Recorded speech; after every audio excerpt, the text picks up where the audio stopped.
So I just thought I would do a chat video today, and I thought I'd talk a little bit about bipolar disorder because I have it, and just like my experience of it and how it affects me, and just like, I don't know if it'll be helpful to someone who's maybe just been diagnosed, or they think they might have it, or you know someone who does. And yeah, I think it's like more common than people think, and it's not necessarily always talked about openly. I think it depends on whoever you're friends with or whoever you like have in your family and how comfortable they are with talking openly about that stuff.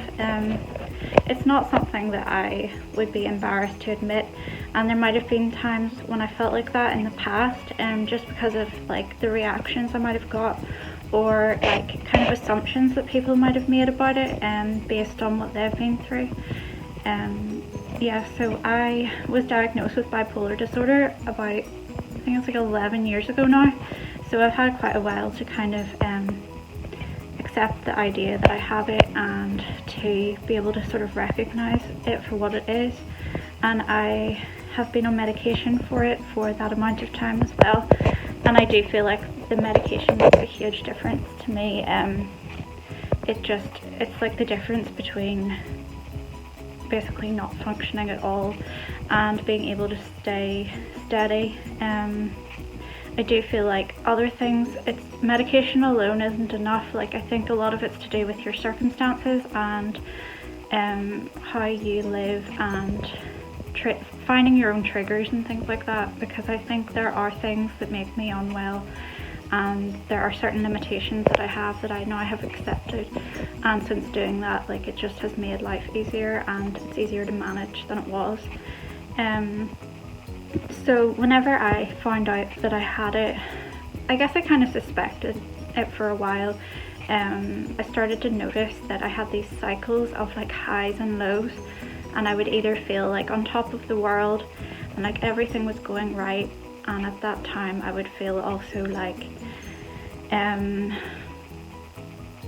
I'd finally kind of figured out the key to happiness, and that's what it was like for me. Like, I felt like I wouldn't recognize it as a high. I would think that finally everything had worked out perfectly and slotted together exactly how I wanted it to, and that I'd finally found like confidence, and that I was finally a happy person.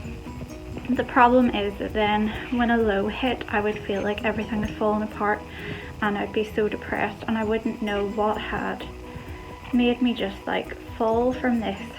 It's like you're standing on a platform and then someone just pulls it out from under you, and it's always been like that. And even now that I know what it is, the cycles are still like that, where I will feel like I've got it all together and I'm like highly productive and really creative and sociable, and I just feel like something has clicked and everything makes sense, and then suddenly one day I'll just burn out and I feel like I want to go into hiding. I don't really want to talk to anyone. I just get really depressed and I can't see the meaning in anything, and I sort of view myself as worthless during those times, and I just can't see what I'm contributing to the world that's good. I'll just be really hard on myself, and it's difficult because it's like living in two extremes kind of, and you're just trying to constantly find a balance. Like, you don't want to go too high because you don't want to burn out, and you don't want to just take on too much at once because that makes it worse. But then, like, whenever you're on a low, you are sort of trying to drag yourself through life, and it just everything feels so hard, and just your thinking is really skewed. Like, I will go from feeling sort of secure and like I know myself and like I'm like happy and thriving in certain areas, to feeling like my whole life has just fallen apart. And whenever things go wrong in life at the same time as that, it's like a really dangerous combination, because you can feel like you just can't do anything right, and you can't see your purpose in the world, and you can't see like why it's worth like staying around, and you can't see your value to other people, and it's just a really scary place to be in. It's definitely like was much worse in the past when I didn't know what was causing it, and I wasn't medicated and I didn't feel like I had anywhere to turn, and I was sort of chasing mental health services at the beginning, thinking they had a solution to it, and that once I found the solution I would just be like normal all the time and I wouldn't have these kind of mood swings, and that life would just be like stable all the time.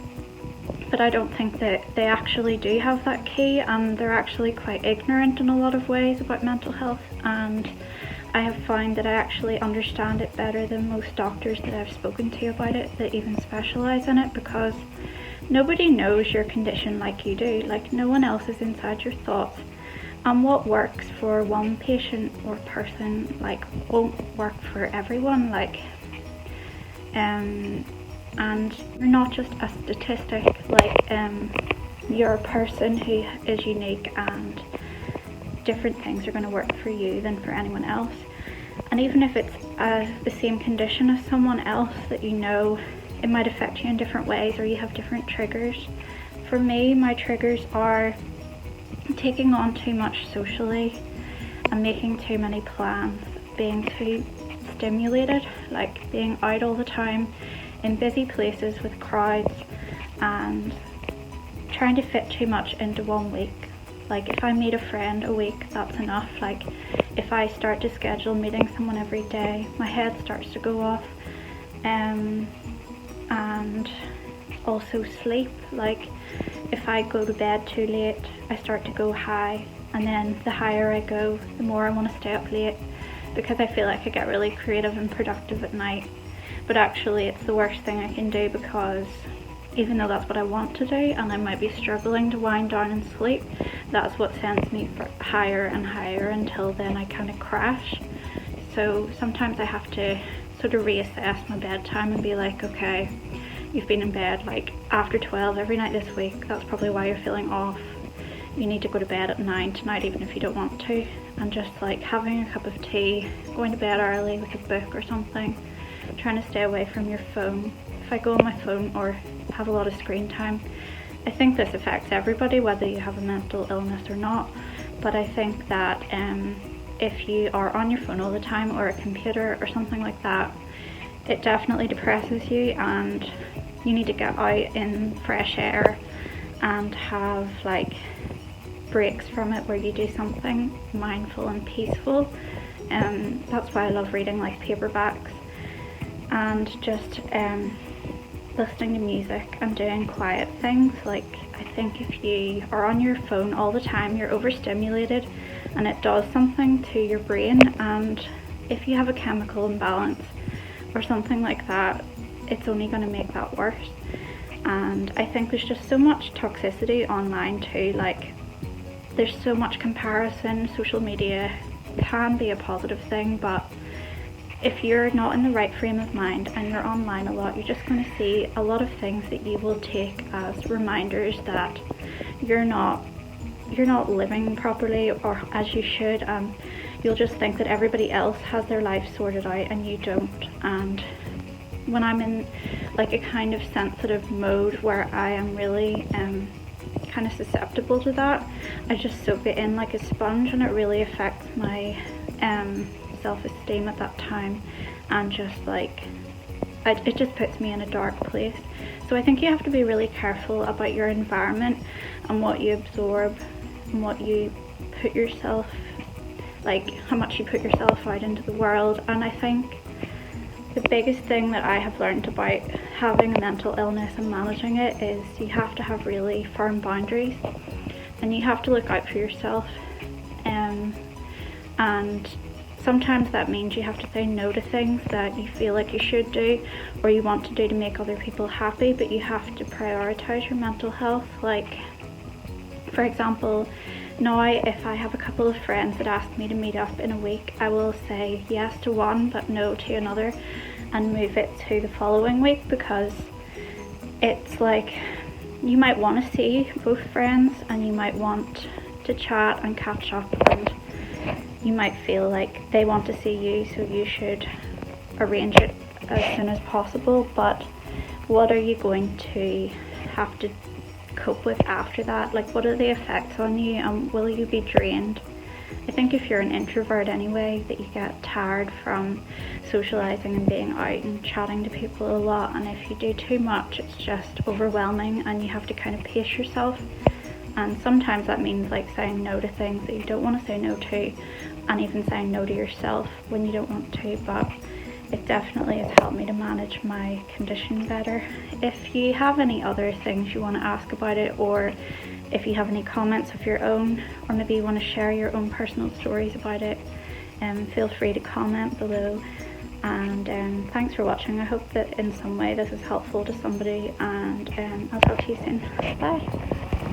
By the way, I'm sorry that I filmed this the wrong way around. I'm just realising that now as I'm finishing up, that I did it as if it was a short or like an Instagram post or something instead of a YouTube video, so that's probably kind of annoying. But I also don't want to redo the video because I feel like it would take away from the authenticity of it and the feeling that I had about it in that moment, and I would just be like, it would just feel scripted and like I was just, I don't know, I didn't really mean it or something anymore. Like, so I'm just going to put it up anyway, but sorry if that's annoying to watch. Okay, bye.